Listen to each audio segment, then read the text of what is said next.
Hey, Brittany, welcome to the show. I'm so excited that you're here and I can't wait to chat more about all things content creation with you. So, before we dive into talking about content creation, tell me a little bit about yourself and your business and just really how you got started with it all. Yay. Okay, cool. I love this question. And thanks for having me. I'm super excited. So basically, a long story short is I was stuck in a miserable job, and my field is marketing and social media. So I decided to, since I was stuck in this job and I felt so defeated in this job, to start a blog. And in this blog, I started talking all things like how to like navigate through adulthood after graduation, because I just graduated and I was in a job that I didn't like, and I felt like I was stuck there and I wasn't gonna like move forward in my career. So I started this blog. It's called According to Brittney. And so I write about like, my life and things that are going on. And the more like I kept writing, the more that I started like developing what I wanted to write about, which was tips for how to navigate, instead of just like my own personal stories. And it kind of like kept going from there. And then I also realized I could use this blog to help other people create content. And that's kind of how I started doing social media freelancing, because I work in marketing and social media in my day job. So it's easy to make that transition, especially since I have like this blog and it's about, me navigating through the marketing world. And that's kind of how I started doing social media management. And then also kind of snowballed into, which I'm still testing it out, but hopefully career coaching, where I can help other people get out of their miserable careers like I did, which my blog really helped me with. And now I'm working at a large corporation and I love working there. I'm doing the work that I love and also running my business on the side. That's awesome. That's actually how I started with my blog as well. I was in an internship for brand marketing and it was in the oil and gas field and it was really, really boring. So I started my blog like as a creative outlet. And then, now we're here. But yeah, it's just, I've noticed a lot of people do the same. They get out of college, they get a job, and it's like not what they expected. So then they need something creative. Um, Yes. so yeah, that's really cool. So you say that you were helping people go through the marketing world and that kind of thing, giving people advice. Um, what, what tips do you have in terms of like kind of getting out of your 9 to 5? Like, what is your biggest tip for that? Um, well, for me, I'm still at my 9 to 5, Yeah. so I love it. But I think that really starting your own business is really the best way, because I feel like even though I love my job and I would gladly stay there, I know that I have something that's on the side that if it continues to grow and continues to be something that's, that people, resonate with and they want my help, then I know that I can always branch over if I wanted to, and I won't feel as scared, I guess, because when you're in like your 9 to 5, it's like, okay, this is like comfortable, like it's stable. I have like benefits. I go to the same place every day, and even though some people hate it, it is stable and it is something that you can learn a lot from. Like I've got to like trainings and things like that, learning how to do things hands on that I might not get, trying to do it all myself. So I definitely say the biggest thing is to get as much from your job as you can. Like if you can go to trainings and learn more, learn more. If you can do like different assignments that could possibly help you in your business, do them. Like even if it's not like, directly related to what your field is, like if you're able to, help with the budget of your job and you're in marketing, try it out. Because if you do a business, you're going to have to worry about budgets and finances and things like that. So get as much out of your job as you can, even if you hate it. Like when I worked at my other job, any trainings I saw, I would be like, boss, like I need to go to this training, or um, any opportunities. Like if I saw a project that I wanted to work on and I know that, it would be beneficial to me, I would just bring it up to her and I would say, this is what I want to do. And look, if you're in a job where at least they care about your ideas enough, that can really benefit you. If you're not, that might be a little bit harder, Yeah, but no, that's great. but Uh, try. yeah, when I was in my 9 to 5, it was a really small company and it wasn't like a tech startup or anything like that. So there wasn't as many opportunities for trainings and things like that.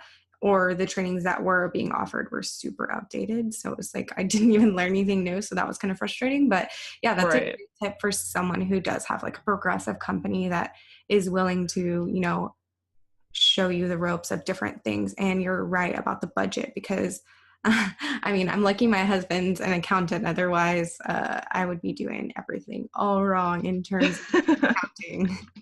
Not gonna lie, Yeah. definitely like put way too much money in my savings, like for taxes. At first, I was like not accounting for my expenses. I was just like, oh yeah, 30% of, whatever I made and not like accounting for the expenses. So I was like, I was putting way too much.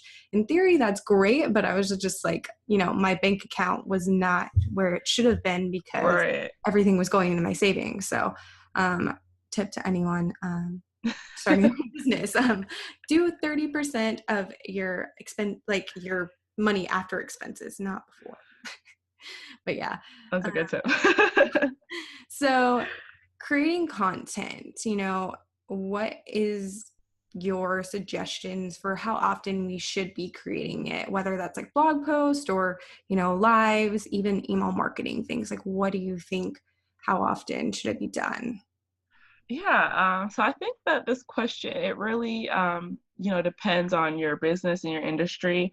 We can read all day and you'll read like, I know for me, because I read about the stuff all the time, like every time you read something, it's different. Okay, post here this many times, post here this many times, do this many times. I'm like, okay, well, you're all saying something different. Like for me, I go through my content creation based off my own schedule and what my audience likes. So if I write my blog posts 1 to 2 times a week, because that works with my schedule.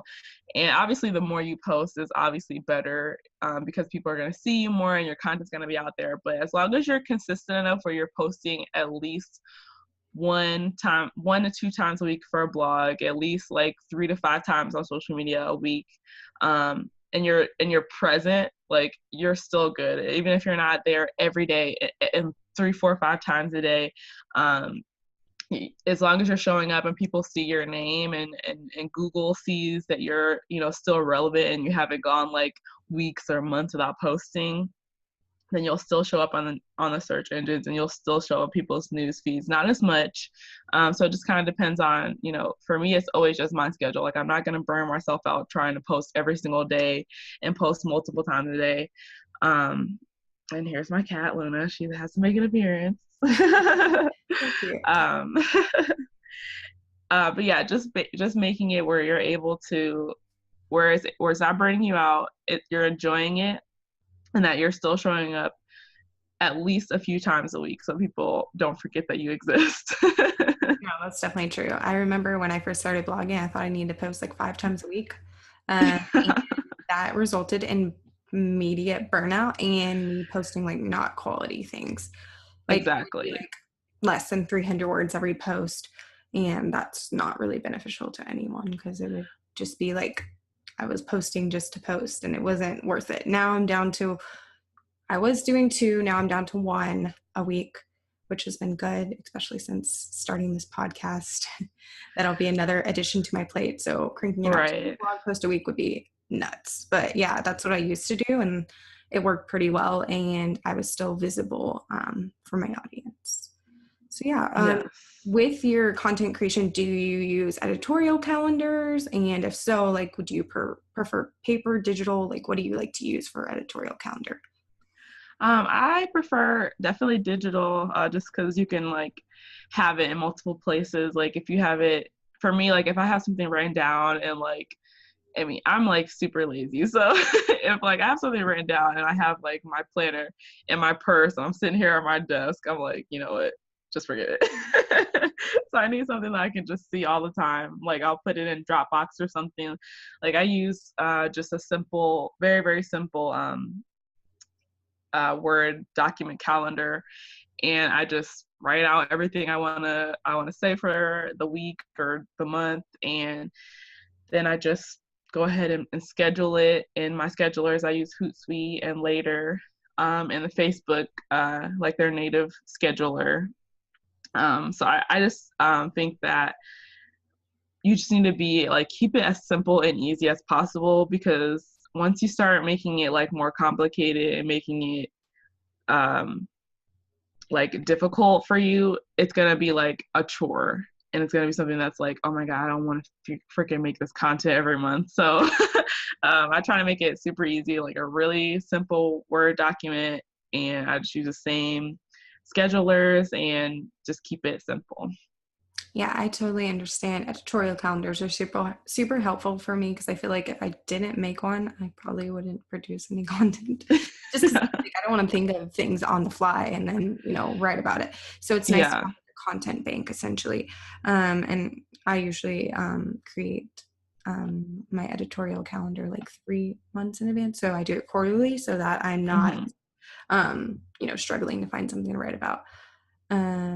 Yeah. So what tips do you have for us on, creating content that your readers will like eat up, like that they're super into? Yeah. Um, so definitely my biggest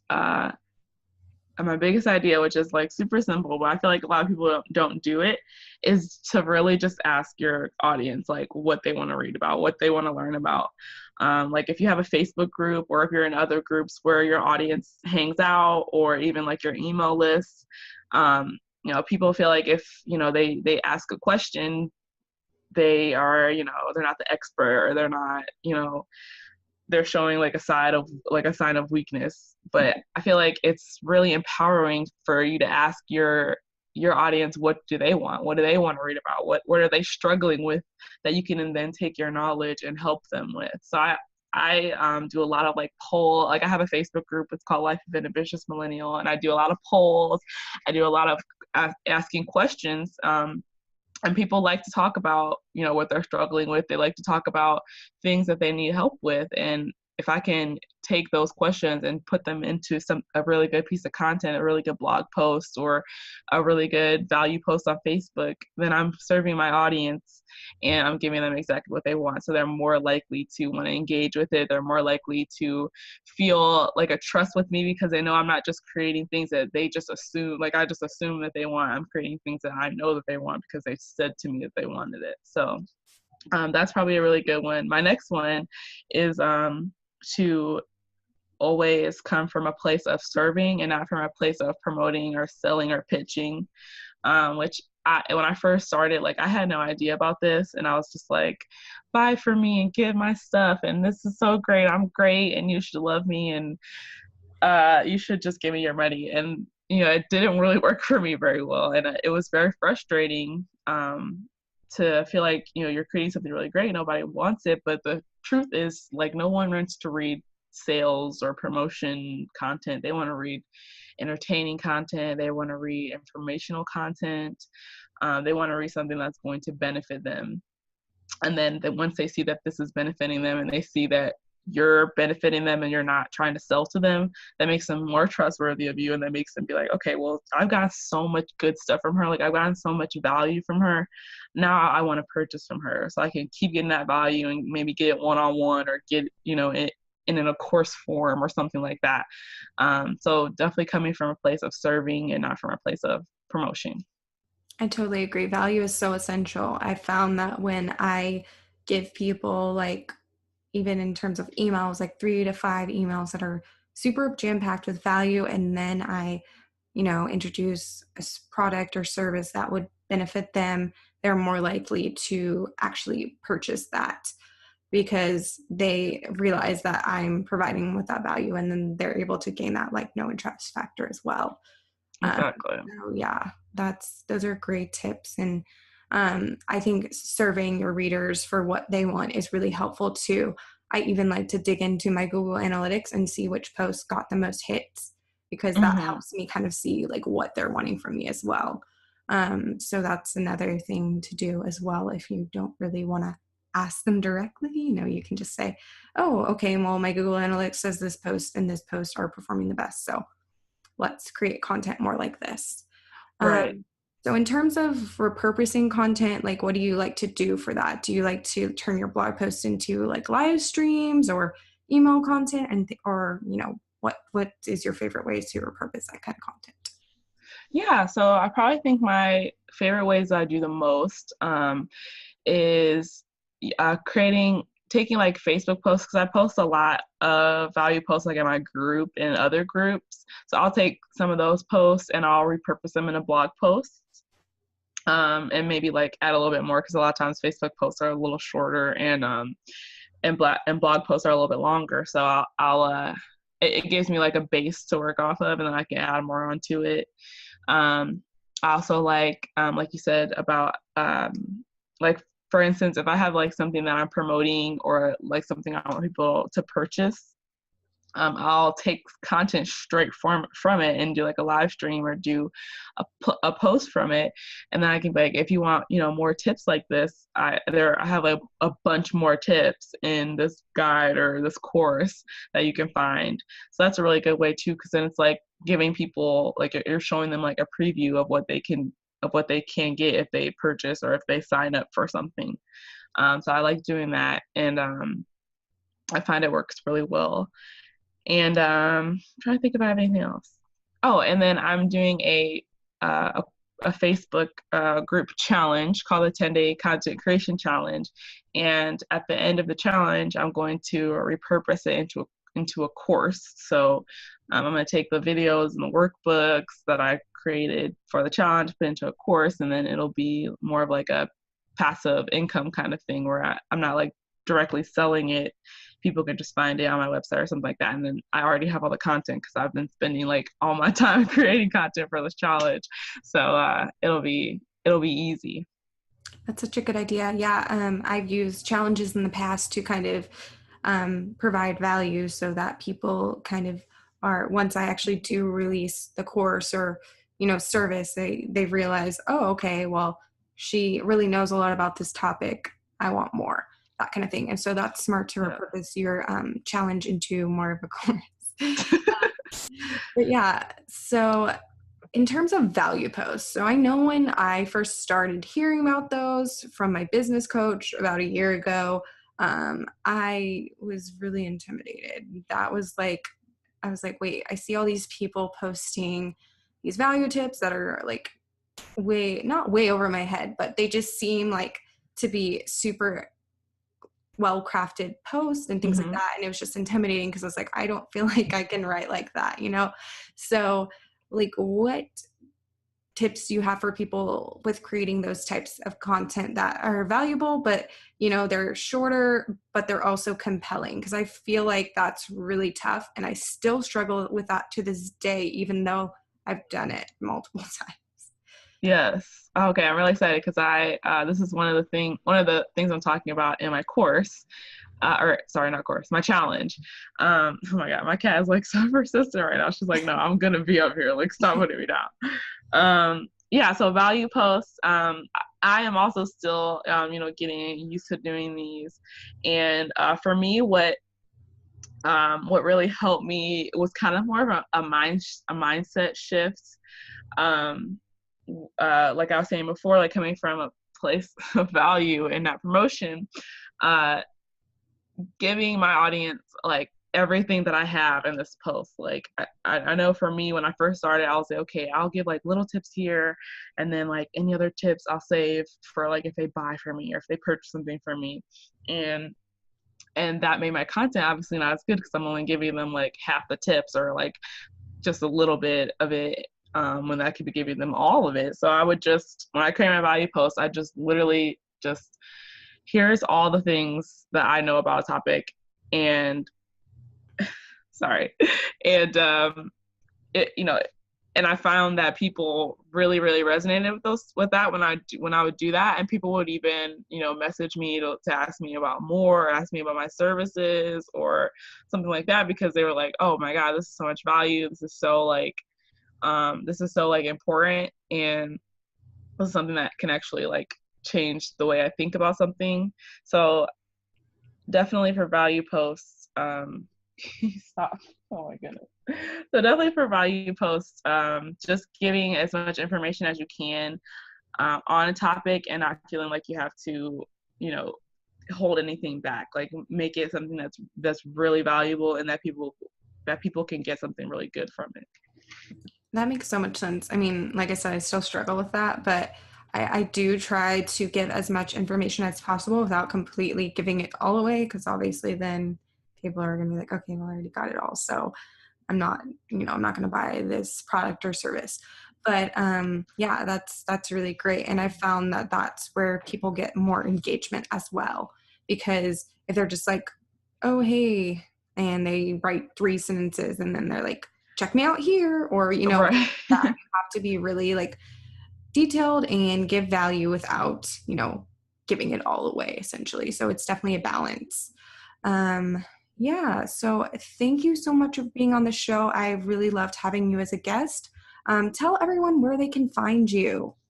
Yeah. So probably the best way to find me, the best, cause I'm everywhere, but the best two places to find me, just to keep it short, is according to Brittney.com. That's my website, and Brittney spelled Brittney, not A-N-Y.